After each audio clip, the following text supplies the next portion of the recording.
Hey. Do we need to make a statement today? I think I made one. But did you come here thinking I need to make a statement today? You know, with the majors and it being podium spots for Worlds, I came in hoping to win, but knowing ultimately I just needed to be top 3, secure my spot, and then I'm good. And I get to race and just have fun the rest of the season. Have fun. But, you know, Worlds, I wanted to feel better than I did at Worlds, and I really had a hard race. I didn't feel like 100% that race, so I knew coming in today that I was just hoping I would feel my best, and I know that if I'm feeling my best, then I have great odds of you know, pushing the envelope in this, so that's what seemingly happened, so that was great.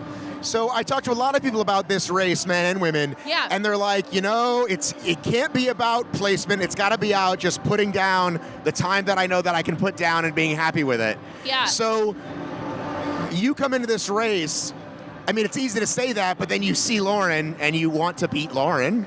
Yeah, I mean, I think the women's side of this sport, the U.S. women especially, I think we've been dominating. I mean, at Worlds, we took 1 through 4, which is pretty amazing. And I view these women like my sisters, like my teammates in this.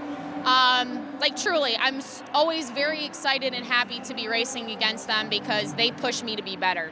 And that's what this is all about. I want to be the best version, the best racer, the best HYROXer that I can be. And I know that these ladies push me to be that. I think that everyone wants, especially you, Matt, some rivalry between Lauren and I, but that's my homegirl. And again, especially me. What I would say genuinely, if we didn't have each other, I don't know that either of us might be as good as we've been in the last year and a half. But that's what's great about sports. 100%. You can be true friends off the field and then battle it out. Exactly. And it's all love and it's all respect and it's all, I mean, between the start and finish line, we all want to perform our absolute best, but we know before and after, like, we're all friends, we're all supportive of each other, and we all compete in other things, and we all support each other in all of that as well. So DECA and all these other hybrid competitions, and so that's awesome. It's awesome watching what they're doing outside of this too. So how much of the men's race did you watch? Honestly, I got to see quite a bit. I mean, we got to see a lot of the runs just because the warm-up area was right there. I will say this is a very good day for Team RMR training. That's what I was going to ask you. So Kent and I came in second together at we won DECA Worlds the mile last year together. So now this year we get to stand on the podium, first place for Chicago together. And Rich came in 5th and like way outdid his seed. So yeah, it was a really, really good day for the 3 of us. But I'm saying with Kent winning, did you feel like, okay, absolutely, now I have to throw 100%. down?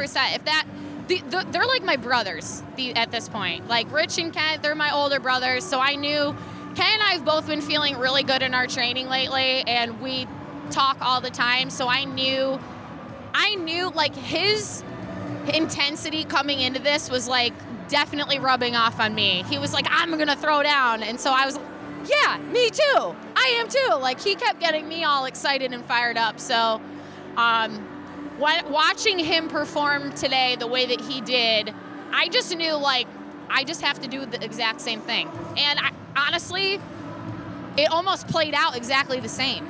So yeah. Was there any station that went different than you thought, or did everything go like exactly to plan? No, I think that I took over earlier than I would have thought. Usually Lauren has a pretty good lead for a while, until about the middle of the race is where I've caught up in the past, and it happened a little bit sooner than I thought this time. And that just gives me a lot of confidence in my own racing and how much progress I've made myself. That's the GOAT right there. So it's in the most respectful way, it's a good feeling for me because I know if I'm beating the woman who just won Worlds, I'm right up there with the best. So that's Well, that was the other question I was going to ask you is, I know you're friends, but who's the best hybrid racer in the world right now? Well, Lauren is the best in the world. Okay. Lauren is the best in the world. She has that title hands down 100% because a time is a time, and having records is great. And ultimately for me, throwing down fast times just tells me that I'm making progress in my training. But ultimately, that doesn't mean you're the best, right? It boils down to the World Championships. When you're all together on the same course, running the same race. Can you like peak, quote unquote, now and chill, and then just peak at Worlds, or like do you put the other races in the back burner now? Vienna and I think so. What's the other one? Vienna and I'm actually So I'm gonna go to Stockholm, Vienna, and DC. But I'm gonna do all of them. But at that point, yeah, it's that those are now because I solidified my spot, and it's more just nailing down the strategy, my own personal strategy, and just racing.